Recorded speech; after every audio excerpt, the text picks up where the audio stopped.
আসসালামু আলাইকুম। আপনারা শুনছেন অবরুদ্ধ নিশীথ, লেখিকা তেজস্মিতা মুর্তজা, পর্ব 10, কণ্ঠে আমি সাদিয়া। সেখানে সচরাচর লোকের যাতায়াত অতটা নেই। দিনের বেলা ছেলেমেয়েরা আড্ডা দিতে নির্জন জায়গাটি বেছে নেয়।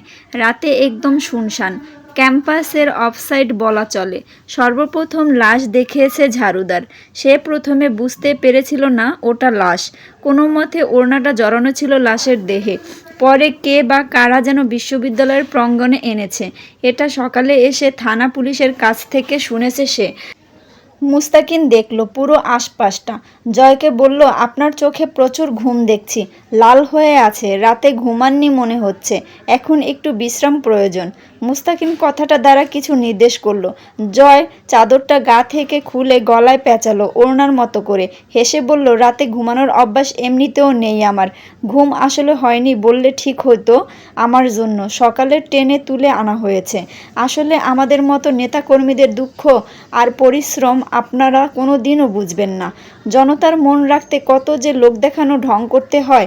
যেমন ধরেন, আমার আসতে ইচ্ছে করছিল না, কষ্ট হচ্ছে না বিশেষ মেয়েটা বা তার পরিবারের জন্য, তবু আসতে হলো। ইভেন ধর্ণা ধরে বসে থাকতে হচ্ছে হুদ্দাই এখানে নিরস মুখে। কার বাল লাড়তেছি বসে, মানুষ তো মরবেই। এই অবধারিত বিষয়ে এই সব ঢং কি মনে হয়? কোথাও সয়, তবুও সওয়া লাগে, কারণ তথাকথিত সমাজসেবক আমি। ফাক অফ দি ইন্ট্রোডাকশন। আপনি মানছেন আপনি তথাকথিত সমাজসেবক? জয় চাদরটা গলা থেকে হাতের কবজিতে জড়াতে জড়াতে বলল, না মানার কি আছে? আমি ভালো না তা লোকে জানে, আর তা কি আমি জানার আগেই? আমি জানছি, এরপর লোকেরে জানাইছি, তখনই লোক জানছে। মুস্তাকিন কিছুক্ষণ চুপচাপ চেয়ে থেকে জয়কে জিজ্ঞেস করে, মুস্তাকিন, তাহলে আপনাকে সন্দেহের তালিকায় রাখবো? হো, এই কেসে সাসপেক্ট হিসেবে থাকতে থাকতে উল্টাপাল্টা কিছু প্রমাণ হয়ে গেলে ফাঁসি হয়ে যাবে। যেহেতু মেয়েটা মরে গেছে, এত তাড়াতাড়ি মরে কী লাভ? মরবো এরকম কোনো কেসের দায়েই, তবে একটু বয়সকালে, এখনও বিয়ে শাদী করি নাই, বিশেষত বাসরটা।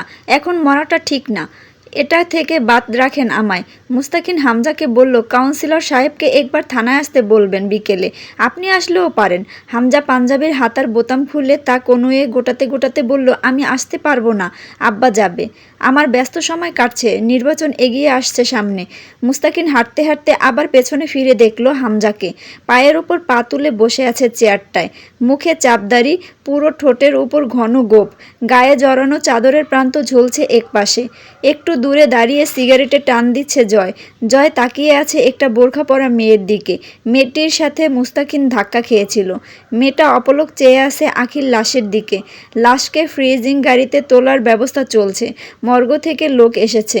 ঢাকাতে আখির লাশ পাঠানো হলো ফরেন্সিক টেস্টের জন্য, তা মুস্তাকিন চেয়েছিল না। সে দিনাজপুরে এম আব্দুর রহিম মেডিকেলে পাঠাতে চাইছিল, ব্যবস্থাও করেছিল। সিনিয়র ইনচার্জ রাজি হয়নি। আখির মা মুস্তাকিনের হাত ধরে কান্নাকাটি করছিলেন, আমার মেয়েটার শরীরটারে আর কোনো শুয়োরের হাতে দিস না বাপ, আমারে মা মনে কইরা আমার কথা রাখ, আমার বিচার লাগবো না, আমার আখির দেহডারে দে, বাড়ি নিয়ে যাই। এ কথা ফেলার মতো নয়, অথচ উপরমহল হুট করে সিদ্ধান্ত বদলেছে।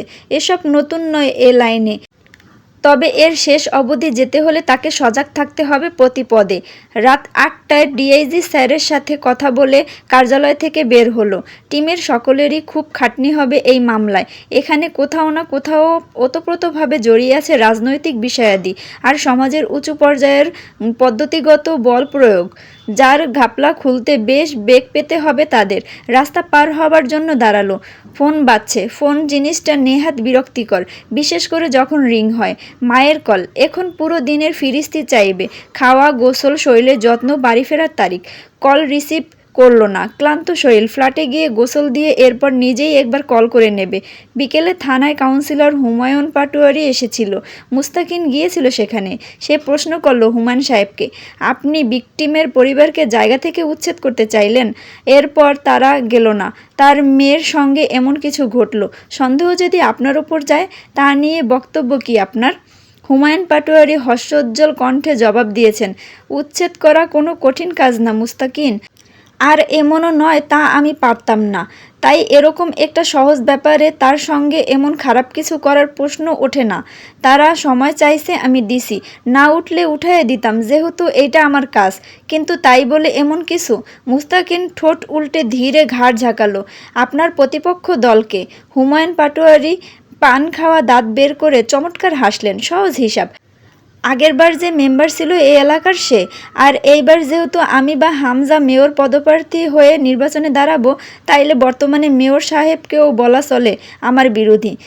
সে কিন্তু আবার আমার বেয়াইয়ের ভাই লাগে। মুস্তাকিন আসলে বুঝতে পারছে না এই কথার উপর ভিত্তি করে তার এই দুটো লোককে সন্দেহের তালিকায় রাখা উচিত কিনা। হুমায়ুন পাটোয়ারি যা বোঝাতে চেয়েছে তা হলো, তারা হুমায়ুন পাটোয়ারিকে বদনাম করার জন্য আখির সাথে এই বীভৎস খেলায় মত্ত হতে পারে। আর কি কোনো সাসপেক্ট থাকতে পারে না এই খুনের দায়ে? আখির পরিবারের সাথে একটা বিশদ আলোচনা দরকার। হতে পারে আরও কেউ কোনো সাহায্য করতে পারবে। কোমর বেঁধে নামতে হবে। তার আগে ল্যাব টেস্টের রিপোর্ট চাই। আরও জিজ্ঞাসাবাদ করতে তথ্য প্রয়োজন, সেটা ফরেন্সিক টেস্টের পরে আসবে। দুবার দুপাশে মাথাটা ঝাঁকিয়ে দিল। গাড়ি চালাচ্ছে সহকারী মাহমুদ। হোটেল দেখে তাকে বলল গাড়ি থামান। মাহমুদ গাড়ি থামালো। মুস্তাকিন নেমে গিয়ে হালকা পাতলা কিছু খাবার কিনে নিল। ফ্ল্যাটের রান্না করা চাচিটা দুদিন হলো আসে না। ভুল ত্রুটি ক্ষমার দৃষ্টিতে দেখবেন। পরবর্তী পর্ব পেতে চ্যানেলটি সাবস্ক্রাইব করে আমার পাশেই থাকবেন। ধন্যবাদ।